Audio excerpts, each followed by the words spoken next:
அல்லாஹ் ரப்புல் ஆலமீன் ஏன் மனிதர்களை சோதிக்கிறான்? ஒரு மனிதன் சோதிக்கப்பட்டால்தான் பலமுள்ளவனாக மாறுவான். சோதிக்கப்படாத யாரும் பலமுள்ளவர்களாக மாற முடியாது. இந்த உலகத்திலே கிடைக்கக்கூடிய விலையுயர்ந்த உலோகங்களாக எதுவாக இருக்கலாம், அவற்றை உருவாக்குவதற்கு பல சிரமங்கள் தேவை. அது பல வடிவ மாற்றங்களுக்கு உட்படுத்தப்பட வேண்டும். அப்படியா இல்லையா? அந்த வடிவ மாற்றங்களுக்கு உட்படுத்தப்பட்டால்தான் அது உயர்தர நிலைக்கு வர முடியும். தங்கமாக இருக்கலாம், வைடூரியமாக இருக்கலாம், எதுவாக இருந்தாலும் சரி. அதுபோல்தான் மனிதன் இந்த உலக வாழ்க்கையில் வெற்றியை சுவைக்க வேண்டுமென்றால் அவன் சோதிக்கப்பட வேண்டும். தோல்விகளையும் விமர்சனங்களையும் அல்லது புறக்கணிக்கப்படக்கூடிய நிலைமைகளையும் சந்திக்காமல் இந்த உலகத்தில் யாரும் வெற்றியை அனுபவிக்க முடியாது. இந்த உலக வாழ்விலும் சரி, மறுமையிலும் சரி. சோதனைக்கு உள்ளாக்கப்பட்டால்தான் வெற்றி கிடைக்கும். தோல்வியை சந்தித்தால்தான் ஒருவன் வெற்றியை சுவைக்க முடியும். தோல்வியை சந்திக்காத வெற்றியாக இந்த உலகத்திலும் நாளை மறுமையிலும் கணக்கிடப்படாது. அல்லாஹ் ரப்புல் ஆலமீன் சூரத்துல் அன்கபூத்துடைய 1, 2, 3 வசனத்தில் அல்லாஹ் அதை தெளிவுபடுத்துகிறான். அலிஃப் லாம் மீம் அர்த்தத்தை அல்லாஹ் அறிந்தவன். ஹஸிபன் நாசு அய்யுத்ரகு அய்யகூலு ஆமன்னா வஹும் லா யுஃப்தனூன். லா இலாஹ இல்லல்லாஹ் என்று நீங்கள் கூறிவிட்டால், நீங்கள் முஸ்லிம்களாக மாறிவிட்டால், இறைவனுக்கு நெருக்கமானவர்களாக மாறிவிட்டால், அல்லாஹ் உங்களை சோதிக்காமல் விட்டு விடுவான் என்று எண்ணிக்கொண்டீர்களா? வலகத் ஃபதன்னா, இறைவன் சோதித்திருக்கிறான் உங்களுக்கு முன்னால் உள்ள சமூகத்தையும். ஃபலயஅலமன்னல்லாஹு அல்லதீன ஸதகு வலயஅலமன்னல் காதிபீன். ஏன் இந்த சோதனை? அந்த சோதித்து யார் வெற்றி பெறுபவர்கள், யார் உண்மையாளர்கள், அதில் யார் தோற்று பொய்யர்களாக மாறுபவர்கள் என்பதை இறைவன் பிரித்தறிந்துதான் உங்கள் ஈமானை இறைவன் அங்கீகரிப்பான். புரியுதா? யாராக இருந்தாலும் சரி, அவர்கள் இந்த உலகத்திலேயே உயர்ந்த நபிமார்களாக இருந்தாலும் சரி, அல்லது ஈமானில் கடைசி தரமுடையவனாக இருந்தாலும் சரி, இறைவனையே மறுக்கக்கூடியவனாக இருந்தாலும் சரி, எல்லோர்களுக்கும் இந்த சோதனை என்பது பொதுவானது. பாவிகளை, இறைவனுக்கு மாறு செய்பவர்களை மட்டும்தான் இறைவன் சோதிப்பான் என்றால் நபிமார்கள் இறைவனால் சோதிக்கப்பட்டிருக்க மாட்டார்கள். உண்மையா இல்லையா? இப்போ நபிமார்களையும் இறைவன் சோதித்திருக்கிறான், பசியை கொண்டு சோதித்திருக்கிறான், அவர்களை மறுக்கக்கூடியவர்களை அவர்களுடைய உறவிலிருந்தே ஏற்படுத்தி சோதித்திருக்கிறான். நபி நூஹை சோதித்தான், யாரை கொண்டு? மகனை கொண்டு. நபி லூத்தை சோதித்தான், யாரை கொண்டு? மனைவியை கொண்டு. இப்ராஹிமை சோதித்தான், தந்தையை கொண்டு. அல்லாஹுடைய ரசூலை சோதித்தான், அவர்கள் விரும்பியவர்களுக்கு ஹிதாயத்தை வழங்காமல். அல்லாஹ் ரப்புல் ஆலமீன் பாவிகளை மட்டும்தான் சோதிப்பான் என்று கிடையாது. அல்லதி ஹலகல் மௌத வல் ஹயாத, சூரத்துல் முல்க் 2வது வசனம். அல்லாஹ் சொல்கிறான், அல்லதி ஹலகல் மௌத வல் ஹயாத லியப்லுவக்கும் அய்யுக்கும் அஹ்ஸனு அமல. வாழ்வையும் மரணத்தையும் இறைவன் ஏற்படுத்தியதன் நோக்கமே சோதனைக்காகத்தான். இப்போ சோதனை என்பது இந்த உலகத்திலே பொதுவானது. ஆனால் மனிதர்களை பொறுத்தவரை இழப்புகளை மட்டும்தான் சோதனையாக மனிதர்கள் கருதுவார்களே தவிர பெறுவதை சோதனையாக கருத மாட்டார்கள். செல்வம் கிடைப்பதை யாரும் சோதனையாக கருதுவதில்லை. செல்வம் எடுக்கப்பட்டால் தான் இறைவன் சோதிக்கின்றானா என்ற கேள்வி வருகிறது. சுகமாக வாழும்போது இறைவன் சோதிக்கிறானா என்ற கேள்வி யாருக்கும் வருவதில்லை. நோய் ஏற்பட்டால் தான் இறைவன் சோதிக்கிறானா என்ற கேள்வி வருகிறது. வியாபாரத்தில் லாபம் கிடைத்தால் இறைவன் சோதிக்கிறானா என்ற கேள்வி வருவதில்லை. வியாபாரத்தில் நஷ்டமடைந்து ஏமாற்றப்பட்டால் அவன் நினைக்கிறான் இறைவன் என்னை சோதிக்கிறான் என்று. அல்லாஹுடைய பார்வையில் எல்லாம் சோதனை தான். மனிதனை பொறுத்தவரை இழப்புகள் மட்டும்தான் சோதனை. அப்படி மனிதனாக இருந்து இழப்புகளை மட்டும் நீ சோதனையாக கருதினால் வபஷ்ஷிரி சாபிரின், பொறுமையாளர்களுக்கு நற்செய்தி உண்டு. பொறுமையாளர்கள் என்றால் யார்? யார்? சோதனை வந்துருச்சுன்னு கதவை போட்டுக்கிட்டு வீட்டில் உட்கார்றவங்க பொறுமையாளர்களா? அல்லாஹ் கொடுத்ததில் பொறுமையை கடைபிடிப்பவர்கள், அல்லாஹ் சோதித்ததில் பொறுமையோடு முயற்சி செய்பவர்கள், அல்லாஹ் சோதித்ததில் அந்த சோதனையிலிருந்து வெளியேறுவதற்கு அல்லாஹ் கொடுக்கக்கூடியவற்றை சகித்து கொண்டு முன்னேறுபவர்கள், இவர்களால் தான் வெற்றியை சுவைக்க முடியும் என்று இந்த குர்ஆனுடைய வசனம் சொல்லுகிறது. இந்த உலகத்திலே மனிதன் துவளக்கூடிய முக்கியமான சூழல் செல்வம் எடுக்கப்படும் போது, செல்வம் அவனிடமிருந்து குறைக்கப்படும் போதோ அல்லது முழுவதுமாக எடுக்கப்படும் போதோ, அல்லது உறவுகள் அவனை விட்டு பிரியும் நேரத்தில், அல்லது அவன் நினைத்த உறவு அவனுக்கு அமையாத நேரத்தில். அவன் நினைத்த உறவு என்றால் அவன் திருமணம் செய்ய நினைத்த உறவு அவனுக்கு அமையாத நேரத்தில். இந்த உலகத்துடைய சோதனை, உலகத்துடைய கவலை என்று பார்த்தால், ஒன்று செல்வமில்லாத கவலை, இன்னொன்று அவன் நினைத்த வாழ்வு அமையாத கவலை. இப்படி இந்த உலகத்திலே கவலைக்குரிய காரணங்கள் என்று ஏராளமாக எடுத்துக்கொண்டே போகலாம். அல்லாஹுடைய மார்க்கம் இதில் நமக்கு தரக்கூடிய விளக்கு என்ன?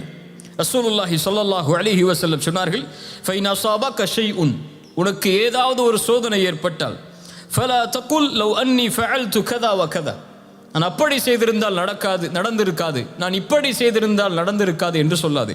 வலாக்கின் குல், சொல் கத்தரல்லாஹு வமா ஷாஅ ஃபஅல், அல்லாஹ் நாடியதுதான் என் வாழ்வில் நடந்தது என்று சொல். இப்போ ஒரு முஸ்லிமை பொறுத்தவரை, ஒரு முஹ்சினை பொறுத்தவரை, இந்த உலக வாழ்க்கை என்பது அவன் விரும்பியது போல் நடக்காது.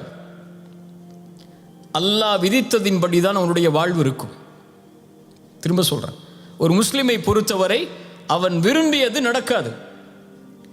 அல்லாஹ் எதை விதித்தானோ, அவனுக்கென்று எது முடிவு செய்யப்பட்டிருக்கிறதோ அதுதான் வாழ்வில் நடக்கும்.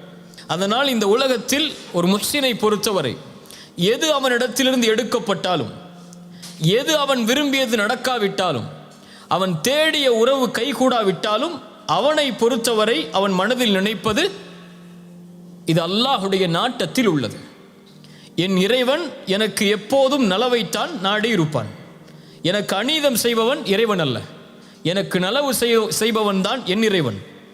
என் தாய் எனக்கு கெடுதல் நினைக்க மாட்டாள், என் தந்தை எனக்கு கெடுதல் நினைக்க மாட்டாள், என்னை நேசிக்கக்கூடியவன் எனக்கு கெடுதல் நினைக்க மாட்டான். அதுபோல்தான் என்னை படைத்தவன் இவர்களை விடவெல்லாம் மேலானவன், அவன் ஒருபோதும் எனக்கு கெடுதல் நினைத்திருக்க மாட்டான். அவன் நாடியது நடந்திருக்கிறது, நடப்பது எனக்கு நல்லது, நான் அதை விரும்பாவிட்டாலும் என்பதைத்தான் ஒரு முஃமின் தன்னுடைய வாழ்க்கையின் அடிப்படையாக கொண்டிருப்பான். அல்லாஹ் அதைத்தான் சொல்கிறான், ஒன்றை நீங்கள் வெறுப்பீர்கள், ஆனால் அது உங்களுக்கு சிறந்ததாக அமையும். நீங்கள் ஒன்றை நேசிப்பீர்கள், அது உங்களுக்கு தீயதாக அமைந்திருக்கும். வல்லாஹு யஅலம் வ அன்தும் லா தஅலமூன், அல்லாஹ் தான் அறிந்தவன், நீங்கள் அறியாதவர்கள். உங்களை படைத்த இறைவன் தான் உங்களுக்கு எது நலவு என்று தெரிந்தவன். இந்த நேரத்தில் இந்த செல்வம் குறைக்கப்படுவதால் என்ன நலவு இருக்கிறது என்பதை இறைவன் அறிந்தவன். வபஷ்ஷிரி ஸாபிரீன், நீ பொறுமையோடு இருந்து உன் பாதையில் செல், நீ அறிந்து கொள்வாய் அது என்ன நலவு என்று. உனக்கு ஒரு உறவு கைகூடாவிட்டால், நீ விரும்பிய வாழ்வு உனக்கு அமையாவிட்டால், விரும்பாத வாழ்வு அமைந்து விட்டால் ஏற்றுக்கொள், இறைவன் அதைத்தான் உனக்கு விதித்திருக்கிறான். ஏன் அல்லாஹ் விதித்திருக்கிறான் என்ற கேள்விக்கு பதிலை தேட வேண்டும் என்றால் பொறுமையோடு இரு. பொறுமையோடு இருந்தால் ஏன் இது நடக்கிறது என்பதை நீ அறிந்து கொள்வாய். அல்லாஹுடைய தூதர் ஸல்லல்லாஹு அலைஹி வஸல்லம் அவர்கள் உம்மு சலமா ரலியல்லாஹு அன்ஹா அவர்களுடைய கணவன் அபூ சலமா மரணித்ததற்கு பிறகு ஒரு செய்தியை சொல்லி அனுப்புகிறார்கள். உம்மு சலமாவிற்கு சொல்லுங்கள் ரலியல்லாஹு அன்ஹா, ஒரு முஸ்லிம் சோதிக்கப்பட்டால் அவன் சொல்லட்டும், அல்லாஹ் ரப்புல் ஆலமீன் நாடியது தான் நடந்திருக்கிறது. இன்னா லில்லாஹி வ இன்னா இலைஹி ராஜிஊன், யா அல்லாஹ் இந்த முசீபத்தை என்னிடத்திலிருந்து நீக்கி இதற்கு பதிலான நலவை என்னுடைய வாழ்வில் ஏற்படுத்து என்று சொல்லட்டும் என்று உம்மு சலமாவிற்கு ரசூலுல்லாஹி ஸல்லல்லாஹு அலைஹி வஸல்லம் செய்தி அனுப்புகிறார்கள். அவருடைய கணவனுடைய மரணத்திற்காக ஒரு உறவை பிரிகிறார்கள்.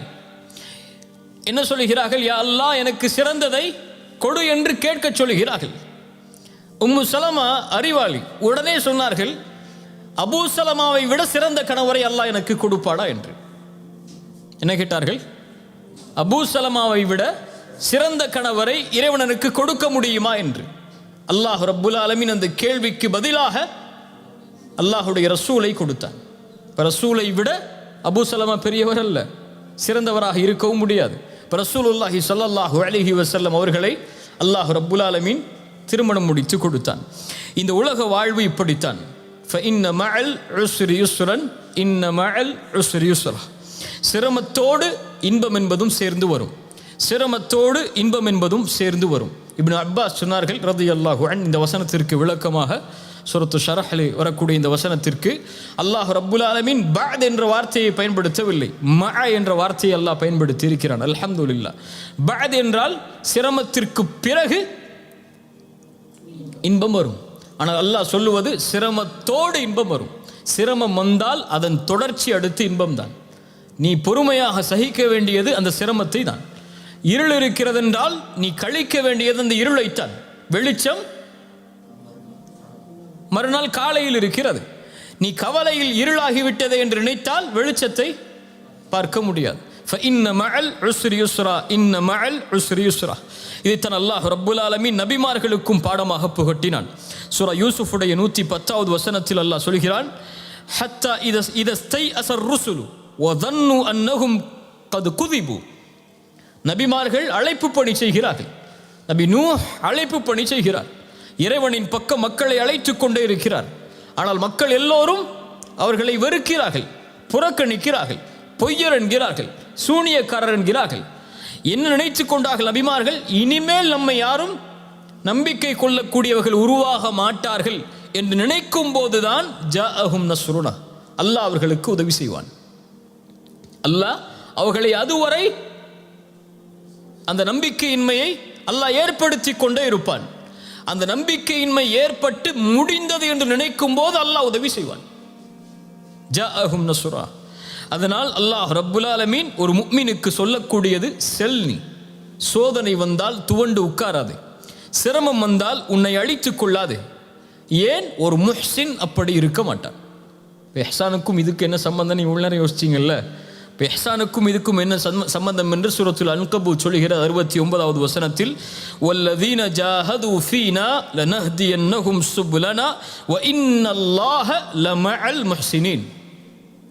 சூரத்துல் அன்கபூத் 69வது வசனம். வல்லதீன ஜாஹது ஃபீனா, எம்முடைய பாதையில் யார் முயற்சி செய்கிறார்களோ, வரக்கூடிய சோதனைகளில், வரக்கூடிய சிரமங்களில், வரக்கூடிய இழப்புகளில் யார் எம்முடைய பாதையில், அதாவது அல்லாஹ்விற்காக, அல்லாஹ்வை நோக்கமாக கொண்டு, அல்லாஹ்வை மனதில் நிறுத்தி யார் முயற்சி செய்கிறார்களோ, நிச்சயமாக நாம் அவர்களின் பாதையை திறந்து வைத்தே தீருவோம். லனஹ்தியன்னஹும் சுப்லனா. ஏன்? வ இன்னல்லாஹ லமஅல் முஹ்சினீன். இப்படி போராடக்கூடிய, இப்படி சிரமங்களை எதிர்த்து நிற்கக்கூடிய, இப்படி சோதனையின் போது முயற்சி செய்யக்கூடிய இந்த முஹ்சின்களோடு அல்லாஹ் இருக்கிறான். இப்போ சோதனைகளில் போராடுபவன் முஹ்சின், சோதனைகளை எதிர்கொள்பவன் முஹ்சின், சோதனையில் வெற்றி காண்பதற்காக முயற்சி செய்பவன் முஹ்சின்.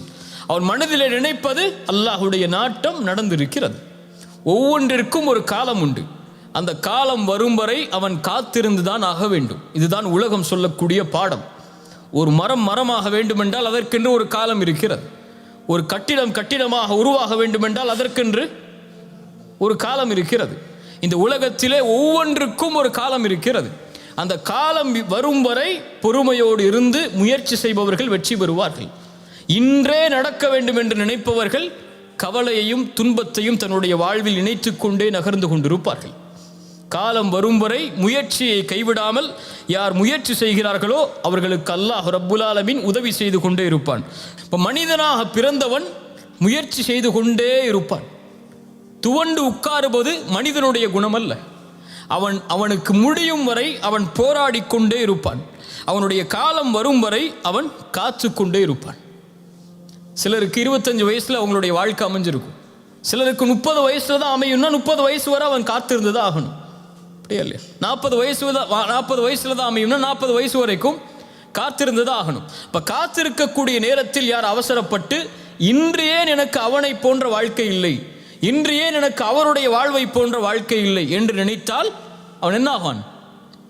முயற்சி செய்ய மாட்டான், துவண்டு உட்கார்ந்து விடுவான். ரசூலுல்லாஹி ஸல்லல்லாஹு அலைஹி வஸல்லம் மக்காவுடைய வெற்றிக்கு செல்கிறார்கள்.